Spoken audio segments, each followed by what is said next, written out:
Sejam bem-vindos a mais uma análise. Hoje, a gente vai precisar esquecer de vez aquela ideia reconfortante de que o ser humano é um bicho elevado, construído na base da compaixão. A verdade que a gente vai expor aqui rasga literalmente essa fantasia patética. A civilização, com todas as suas leis, diplomas e etiquetas, isso não passa de uma máscara supereducada, uma fachada muito frágil para encobrir um matadouro predatório insaciável. Hoje, nós vamos confrontar a essência brutal da nossa própria psique, cruzando as visões do Machado de Assis e do Primo Levi, um sobrevivente do Holocausto. E, olha, o que a gente vai ver nesse espelho não é nada bonito, é um monstro absoluto. Então, vamos mergulhar de cabeça nisso. É hora de abandonar de vez as historinhas de Ninar. A lei máxima que rege o nosso moedor de carne social foi cuspida pelo Machado de Assis com um cinismo assim perfeito lá na obra Quincas Gorba. Ao vencedor, as batatas. É simples, repulsivo e absoluto. Quem tem mais força ou quem é mais astuto, vai lá, esmaga o outro e devora o que é dele. Tudo aquilo que a sociedade adora chamar de sucesso, progresso ou avanço, na boa. Não é mérito celestial nenhum, é predação pura e simples. A nossa sociedade é basicamente um tanque de tubarões que a gente fantasiou de salão de festas iluminado. E se por acaso bater aquela ilusão de que o Machado estava sendo só um escritor amargo da elite carioca, a gente vai esfregar nessa ferida o testemunho real e esmagador do Primo Levi, direto dos campos de concentração. Ele joga na nossa cara uma verdade que destrói qualquer otimismo. A morte física é só o ato final. O detalhezinho biológico, a brutalidade real, aquela brutalidade sádica, exige que a alma seja assassinada primeiro. A engrenagem humana precisa arrancar a dignidade da pessoa, transformar o sujeito num pedaço de carne insignificante, totalmente vazio, muito antes de descartar o corpo no forno. É exatamente assim que a humanidade opera quando chega no limite da sua natureza carnívora. Entrando na seção 1, Humanitismo, a filosofia dos predadores. Porque, vamos combinar, se os seres humanos são monstros de terno e gravata, eles precisam de uma boa desculpa intelectual para disfarçar o cheiro de sangue, não é mesmo? A tal teoria filosófica criada pelo personagem Quincas Borba, o humanitismo, é uma fraude cínica e muito conveniente. É uma lente fabricada sob medida para os parasitas da sociedade justificarem a sua própria psicopatia. E o que choca de verdade aqui é o nível da hipocrisia. A burguesia ama uma justificativa nobre para a própria ganância ilimitada. O humanitismo glorifica a guerra e o conflito como se fosse uma purificação biológica, e ainda transforma os instintos mais apodrecidos, tipo a inveja, em virtudes nobres de autopreservação. O auge do cinismo é essa elite nas suas poltronas aveludadas, aplaudindo a matança lá fora e dizendo que é só a natureza buscando a perfeição. É muito fácil e conveniente achar a lei da selva linda quando a gente não é a presa.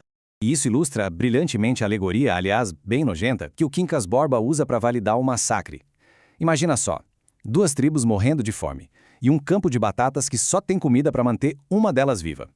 O que a paz significaria num cenário asqueroso desses? Significaria que as 2 tribos iam dividir as batatas, ninguém ia se alimentar direito e todo mundo ia morrer de inanição. Ou seja, a paz é a morte. A guerra, que é o extermínio total de uma tribo pela outra, vira a única lei de sobrevivência possível. A existência humana, meus amigos, está reduzida a isso, a uma biologia implacável, onde a tranquilidade é só um intervalo curtinho entre as vezes em que se tem a barriga cheia. Vamos para a seção 2, a lógica de Auschwitz.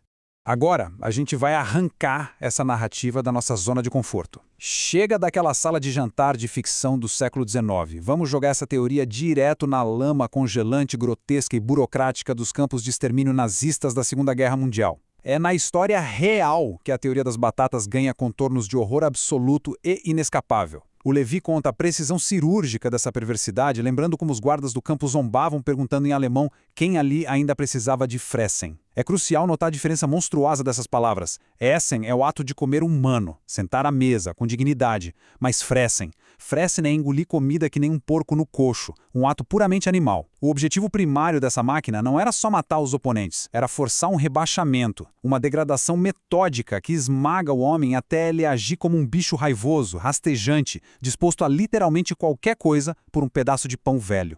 E quem é que sobrevive nessas entranhas desse laboratório da barbárie? O Primo Levi nos apresenta o prisioneiro Elias. E olha, a resposta é um soco violento no estômago da nossa moralidade. O Elias sobreviveu porque ele era, fisicamente falando, um bruto inquebrável, e mentalmente um demente. A lógica extrema do campo simplesmente não selecionava os bons, os justos ou os solidários. A bondade ali era fatal, era letal. Esse abatedouro selecionava a força bruta e a insanidade. O ambiente premiava o comportamento mais embrutecido possível como mais apto. Aquele mito de elevação civilizatória desmorona por completo no exato segundo em que a comida acaba. Chegamos na seção 3, a zona cinzenta humana.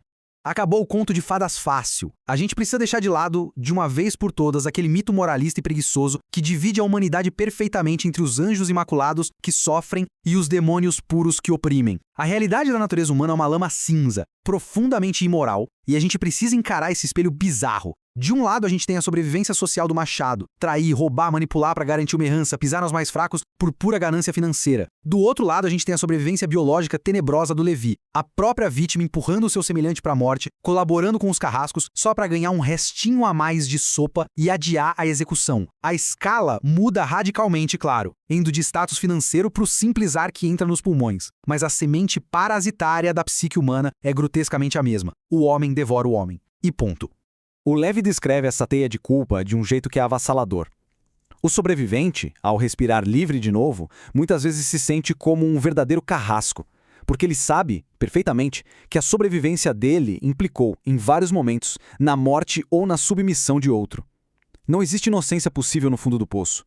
O sistema contamina tudo, entende? Ele transforma a vítima numa peça conivente da sua própria desgraça, corrompendo a essência do que a gente julga ser a boa moral. A sobrevivência a qualquer custo é sempre, por natureza, imoral. Pisar em um cadáver para continuar respirando é a regra lá embaixo. Seção 4. Reificação. O homem-objeto. Isso arrasta a gente para o processo mais frio, mais sistemático e mais sanguinário de todos, a reificação. Colocando em termos bem brutais, é o processo industrial de esvaziar um ser humano vivo, apagar qualquer traço de personalidade até ele virar só um mero objeto descartável. O produto definitivo dessa fábrica de horrores ganhou um termo infame entre os prisioneiros, o Muselman, o muçulmano. A definição fria desse termo mostra o horror definitivo pra gente. É um corpo que ainda caminha, mas que já não é habitado por ninguém. Um indivíduo totalmente drenado da sua capacidade de revolta, da sua vontade política, das suas memórias, reduzido só a uma carcaça biológica que respira por inércia enquanto espera o fim. É a alma morta, consumida pelo sistema, muito antes de o coração sequer cogitar parar de bater. E a receita para destruir o ser humano é assustadoramente administrativa. Primeiro passo, destrua o capital, as contas, as posições sociais de poder. Segundo passo, confisque todos os objetos e memórias, tudo que âncora a identidade e os afetos daquela pessoa ao mundo. Terceiro passo, roube o que há de mais sagrado, o próprio nome, e marque a carne com tinta, exatamente do mesmo jeito que a pecuária marca o gado. A lógica da alienação capitalista e a administração minuciosa do genocídio partilham uma premissa que dá calafrios. O humano deixa de ser humano e vira só um custo calculável no exato momento em que a engrenagem assim decide. E essas são as marcas do que os intelectuais chamaram de homo leger, o homem do campo, despojado da capacidade de falar como igual, aprisionado num presente excruciante sem direito a esperar nada do amanhã e com todos os seus laços de identidade dilacerados. E é aqui que se impõe uma pergunta muito dolorosa. Será que alguém tem a audácia de acreditar lá do alto da sua prepotência moderna que a sua amada bússola moral continuaria intacta sobre uma aniquilação dessas? A gente adora julgar, mas a verdade é que a moralidade é frequentemente o passatempo mais confortável de quem dorme com a porta trancada e a geladeira cheia.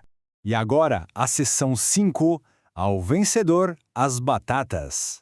Então, o ponto crucial é que a gente chega agora na repulsiva conclusão dessa linha de pensamento.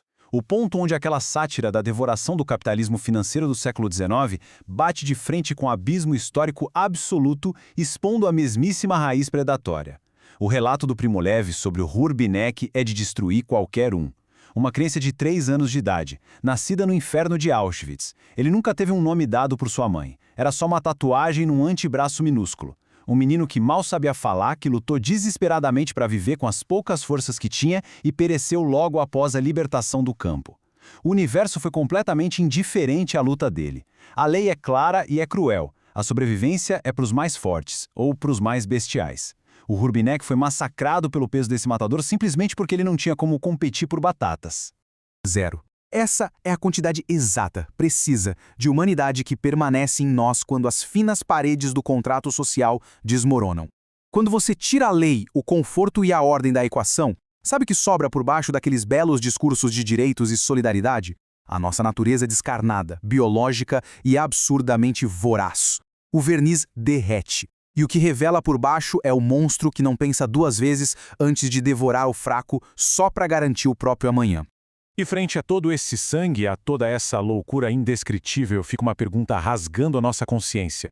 Se toda essa nossa majestosa civilização, da qual a gente tanto se orgulha, não passa de uma tela incrivelmente frágil cobrindo um matadouro, onde a única regra verdadeira é coma ou seja comido, o que realmente significa chamar a si mesmo de humano? Quando os livros são fechados e as discussões acabam, que parte da nossa vida é virtude de verdade e que parte a só pura conveniência de não estarmos neste exato momento lutando para sobreviver no fundo do poço, fica a reflexão para todo mundo. Até a próxima análise.